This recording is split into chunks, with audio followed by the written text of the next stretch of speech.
Hey guys, welcome back. My name is Jay, and this is my Diecast Creations channel. Today we're gonna see the 3 Blind Mice Hudson Hornet race car build. Before we get into that, I need to thank the community for the overwhelming support and higher than expectations start to this channel. In 2 weeks, we've got up to 73 subscribers, which was like way more than I expected, way faster than I expected. So thank you guys so much. I really appreciate that. So like I said, it's the Hudson Hornet race car challenge out of the 3 Blind Mice. This is the car that we started off with. 3 Blind Mice is a group of guys that run out of the custom diecast Renegades and Hoodlums group on Facebook. Really great guys. Every month they put up a challenge. It's totally voluntary. You know, there's no winner. It's totally cool. Everybody shares their stuff on the same day, and you know, it's a good environment. I really like that group over there, and these guys are doing a great job. So this is the car that we started out with. I challenged myself on this to not use paint, so it got kind of interesting. Here you're going to see me drilling out the posts here. Most of my builds are post-apocalyptic. I got into Gaslands in this hobby. That's how I got into this hobby, actually, because Gaslands was like dirtier builds and rusty, grimy, and, you know, a lot easier for me, because if you make a mistake, you just cover it up. You know, these guys in the diecast group, they're really exceptional, and it's really surprising the level of ability that I see there. So it could be a little intimidating, you know. Not to get off topic, though. What you just saw is the car getting blown up. I'm about to put it in a stripper. I figured I'd have a little stripper party. All the cars that I'm working on right now, I ended up putting in the jar at the same time. And here you see the Hudson going in. Now you're gonna see it come out. It's another blown up view. Basically, it's a raw chassis, a raw body there. You can take a Dremel and clean up the paint on it. I didn't go that route because I figured it's an older car and it would have some, you know, underpaint kind of enamel. I don't know the word that I'm looking for, but you know what I mean. I did decide to stay with a cleaner look on this car, though, so it's kind of counteractive. I should have took the Dremel and cleaned it up with a wire brush, but I didn't, and we'll see what happens in the rest of this video. So here's it. It's primed with a Rust-Oleum matte black. This is the only type of paint that I actually used on the car. It's a two-part. Well, it's a one-part, but it's a paint and primer, right?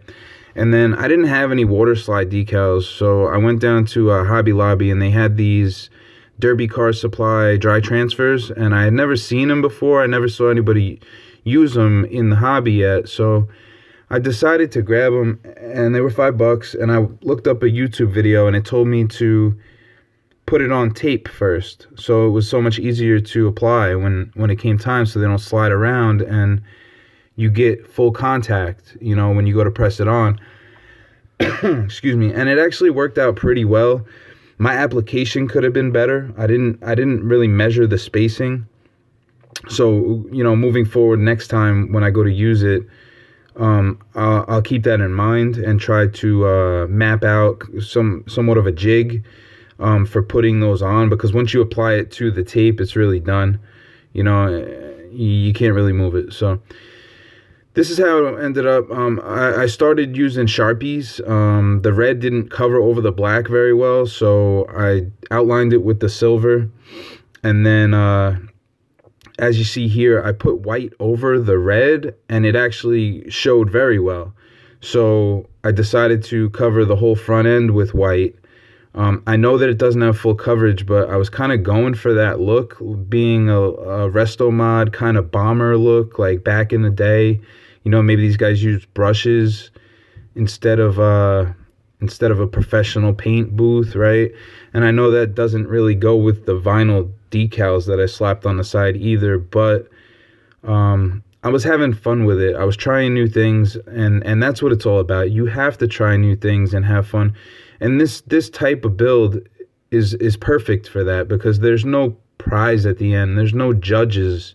You know, we're doing this to do it, right? So this is where I'm trying new things and figuring it out. So I did figure out that I like the Bic intensity markers better than the Sharpies, because they seem more like paint. They cover better, and it's more fluid, you know. So that's one thing that I learned, and then I had grabbed a couple of these sheets of dry transfers from Hobby Lobby as well.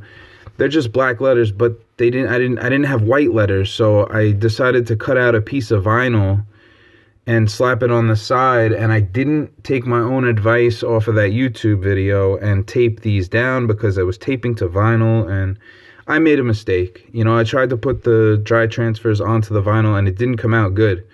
It came out really bad, actually, and I still applied it to the car, and I cleared over it. So I don't know why I did that, but I did, and I learned from my mistakes, and I made it better. You know, that's what you have to do. You can't be scared to try things and pick up when you make a mistake. There's always a way to fix it, and you can't be scared to take that chance, you know.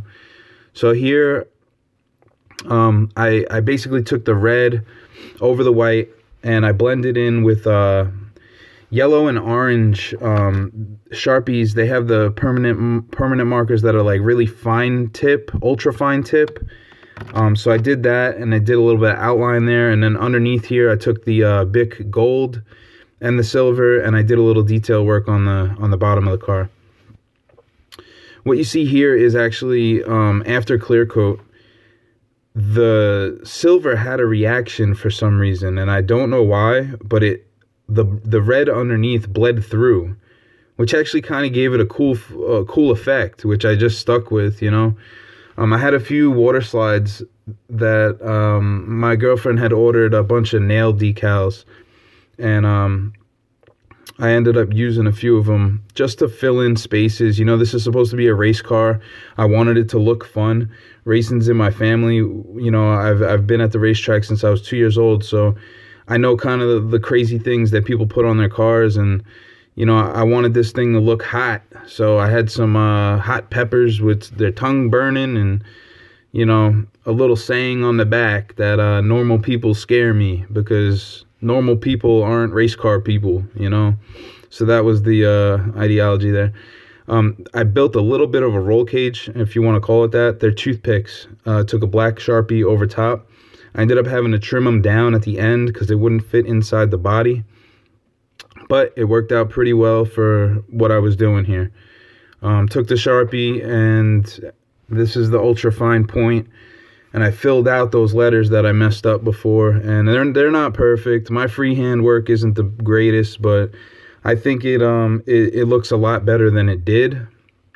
And you know, I was just trying to make the best of what I had there. I decided to use bent axles that came out of a NASCAR chassis, American Racing, I believe. Bent them when I was taking them out, and when I was mocking it up, they had camber. So I was like, this is perfect. You know, they came off a race car. They look like a race car. It's got camber. It's good to go. What you just saw there, though, is I super glued the axles in, and then they kept flopping back. So I took some tacky putty, and I put it on top of it and glued that in as well. And then I just put it underneath a fan there to let the glue dry. What you see here is the casting that we started with. It's a 1950s Hudson Hornet. It was made by Hot Wheels, and this was the casting that was chosen by the Three Blind Mice for the month of February to make into a classic race car with your number and your sponsor on it. So that's what I decided to do. I didn't dislike the starting paint job on this. It's got good tampos, but I think that we improved on it a little bit. I mean, that's my opinion. I can do better with the fine detail work. I have a lot to learn still. You know, I've only been in this hobby for a year, so very, very, very much having fun though. You know, and the group that I'm in, the custom Diecast Renegades and Hoodlums, these guys are phenomenal. Like the level of detail and just the level of work that these guys do is it's mind blowing. It really is, and I appreciate you guys accepting me so well in that group. So this is the final casting. This is the final work that we have here. There was no paint used on this car. The only paint that you see is primer that was laid in the beginning. So for me to try something like that, I think I did pretty good. You know, I'm happy with it. It's different. It looks kind of like a resto mod, kind of like a hot rod, but it's race ready. It's got camber in the front end. It's got a little in the back. You know, we got a little rigged up roll cage in there. Nobody's really looking on the inside. You can't tell that it's not kitted out. And yeah, you know, I had fun doing this. I really did. Thanks for the invite from the Three Blind Mice. Absolutely enjoy participating in these challenges.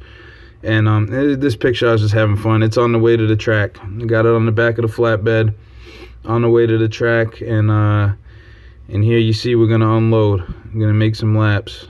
Try to catch that W. So in closing, I just want to thank a few people. Matt Reeve, Benjamin Popp, Will Mortus, and Lil Bubba B for getting my intro tightened up. Like, comment, subscribe, guys, if you want to see more. That's it for today. I'll see you on the next one. Thank you.